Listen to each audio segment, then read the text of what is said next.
दिखा देते हैं कि किस तरीके से कल प्रधानमंत्री नरेंद्र मोदी ने यह कहा था कि उम्मीदों पर खरा उतरेगा ये बजट। किसकी उम्मीदों पर खरा उतरेगा? बड़ा सवाल यह है, क्या बेरोजगारों की उम्मीदों पर खरा उतरेगा, क्या किसानों की उम्मीदों पर खरा उतरेगा, या फिर उस आम आदमी की उम्मीदों पर खरा उतरेगा जो इस वक्त महंगाई की मार से जूझ रहा है। डावाडोल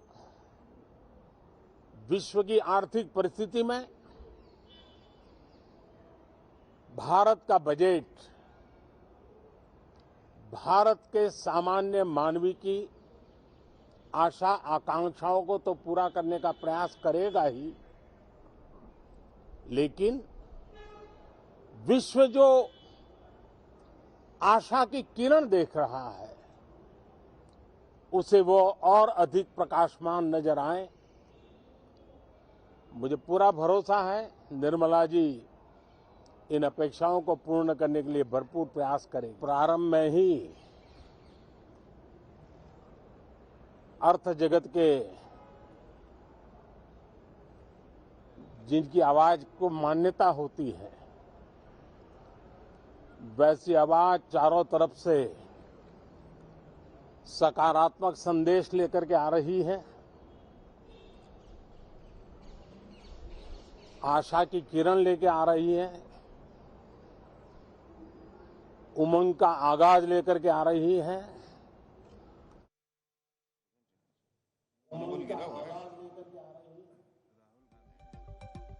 आशा की किरण ये बजट लेकर आ रही है, उम्मीदें पूरी करने के लिए बजट आ रहा है। हमारे साथ जफर इस्लाम साहब लगातार बने हुए हैं। जफर जी, लेकिन ये भी तो आपकी सरकार मानेगी ना कि चुनौतियां जो हैं वो इस वक्त सबसे ज्यादा हैं रोजगार को लेकर, महंगाई को लेकर, और एक सबसे बड़ी चुनौती ये है कि खपत लगातार कम हो रही है। लोगों की जो जीवन शैली का स्तर है वो घट रहा है महंगाई की वजह से। कंजम्पशन कैसे बढ़े, इसको लेकर आपकी सरकार क्या ऐलान कर सकती है इस बार के बजट में, या फिर एक बार फिर वही ढाक के तीन पात? नहीं, देखिए नेहा जी, जैसा मैंने पहले भी कहा कि आप पूछ रहे थे कि ये बजट किसके लिए होगा, तो मैं आपको बताता हूँ देश की जनता के लिए होगा। जनता की जो उम्मीदें हैं उस पर ज़रूर हमारा ये बजट खरा उतरेगा। और दूसरी बात, लोगों की आमदनी बढ़े, इस पर हमने बहुत फोकस किया है। लोगों की जो ईज ऑफ लिविंग के लिए जो भी ज़रूरत पॉलिसी डिसीजन लेना हो वो सरकार ज़रूर लेगी।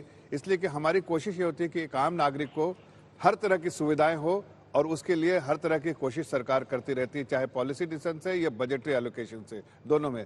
हो सकता है कि इस बार जैसे बार बार लोग पूछ रहे हैं कि शायद कुछ राहत मिले, इनकम टैक्स पे कुछ राहत मिले, हो सकता है कि इस बार शायद राहत मिलने की संभावना हो, लेकिन उसके साथ साथ वो उससे सिर्फ एक ही फायदा होगा कि लोगों को जो सैलरीड क्लास के लोगों को फायदा होगा। लेकिन अगर पूरे परिप्रेक्ष्य में देखें, संपूर्ण अगर तरीके से अगर लोगों को, मिडिल क्लास को या और भी जनता को, हर तरह के हर वर्ग के लोगों को फायदा उठाना है, तो उसमें पॉलिसी मेजर्स बहुत जरूरी है और बजटरी एलोकेशन हर वर्गों के लिए जरूरी है। इसलिए मैं आपको महत्वपूर्ण बात जो यहाँ पर आलोक शर्मा जी ने भी कही, जो पिछले अनाउंसमेंट्स हुए, क्या उससे विज़ावी आप किसी तरीके का अनाउंसमेंट इस बार, मतलब क्योंकि आर्थिक सर्वेक्षण में कई चीजें स्पष्ट नहीं हो पाई कि अभी तक जो भी आपकी घोषणाएं थी या भी जो भी आपके पॉलिसी को लेकर ऐलान थे, क्या उसका जमीनी तौर पर असर दिखाई दे रहा है या नहीं? क्योंकि बहुत सारी ऐसी चीजें होती हैं जिनको डाउन द लाइन देखा जाता है, उनका इफेक्ट 5 साल, 6 साल, कई बार 10 साल में भी दिखाई देता है।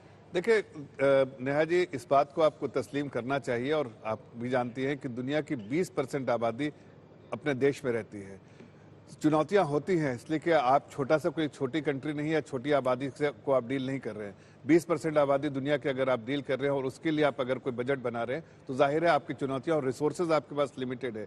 अगर बहुत आसान है कि खूब कर्जा ले लो और सारे चीज बांट दो, लेकिन उसका नुकसान जो है आगे आने वाली पीढ़ियों को होगा। इसलिए आदरणीय प्रधानमंत्री जी ने बहुत बैलेंस तरीके से हर बार इस बात को कोशिश की। एक तरफ तो हम अपनी अर्थव्यवस्था की तुलना यूएसए, यूके से कर रहे हैं, लेकिन जिस तरीके से अमेरिका का फेडरल रिजर्व ब्याज दरों को लेकर आक्रामक है, यहाँ का आरबीआई उस तरीके से आक्रामक नहीं दिखाई देता है। रेपो रेट लगातार बढ़ता जा रहा है, जिसकी वजह से एक बार फिर से निराशा होती है कि आखिरकार जो लोग उम्मीद कर रहे हैं कि हमारे इंटरेस्ट रेट घटेंगे होम लोन पर, कार लोन पर, वो कहीं ना कहीं नहीं होता हुआ दिखाई दे रहा है। देखिए, अमेरिका जो आक्रामक है वो अमेरिका के या ब्रिटेन या यूरोप के दूसरे देशों को देखिए तो उन्होंने एक समय बहुत बुरी तरह नोट छाप छाप के बांटे हैं अपने देशों में, जिसका असर उनको आज झेलना पड़ रहा है। महंगाई वहाँ किस हाल में है उसकी कल्पना करना भारत में मुश्किल है। पिछले साल के मुकाबले दुगने दाम हैं और 10-10 साल से तनख्वाहें नहीं बढ़ी हैं। इस वजह से वहाँ हड़तालें चल रही हैं, जगह जगह लोग हड़ताल पर हैं। रेलवे वाले हड़ताल कर रहे हैं, NHS वाले हड़ताल कर रहे हैं। तो वो कष्ट अपनी जगह। भारत में देर से शुरू हुआ ये जो ब्याज बढ़ाने का सिलसिला, ये भी ध्यान दीजिए, यहाँ नोट छाप के नहीं बांटे गए, लेकिन साथ में ब्याज दरें बढ़ाने का सिलसिला लेट शुरू हुआ है।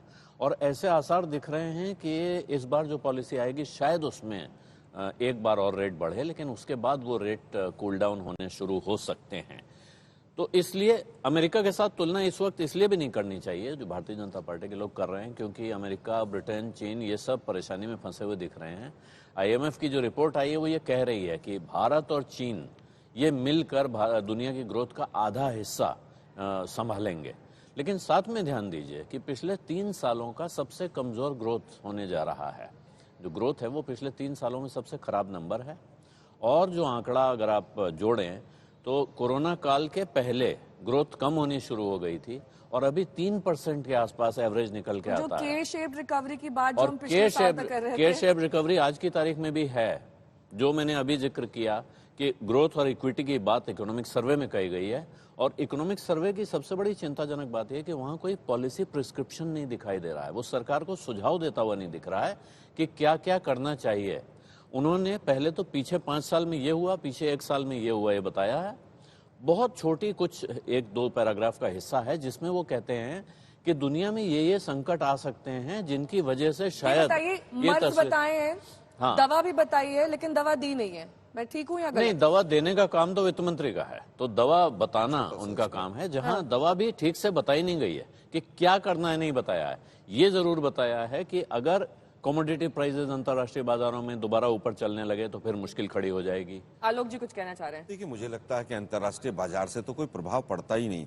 मोदी जी ने तो संसद में कहा था कि पंडित जवाहरलाल नेहरू युद्ध की बात करके जो है वो युद्ध के पीछे खड़े हो जाते हैं। आज पूरी बीजेपी वही बात कर रही है। खैर, मैं इकोनॉमिक सर्वे पर ही 2-3 चीजों पर देखना चाहूंगा कि मनरेगा के ऊपर 2 चैप्टर हैं जिसको प्रधानमंत्री मोदी साहब ने कहा था कि कांग्रेस की विफलताओं का जीता जागता स्मारक है। वो स्मारक बढ़ता चला जा रहा है। अगर रूरल एरियाज में मनरेगा में रजिस्ट्रेशन 47% बढ़ जाता है और लगातार उसका बजट एलोकेशन बढ़ाना पड़ता है तो स्वाभाविक है कि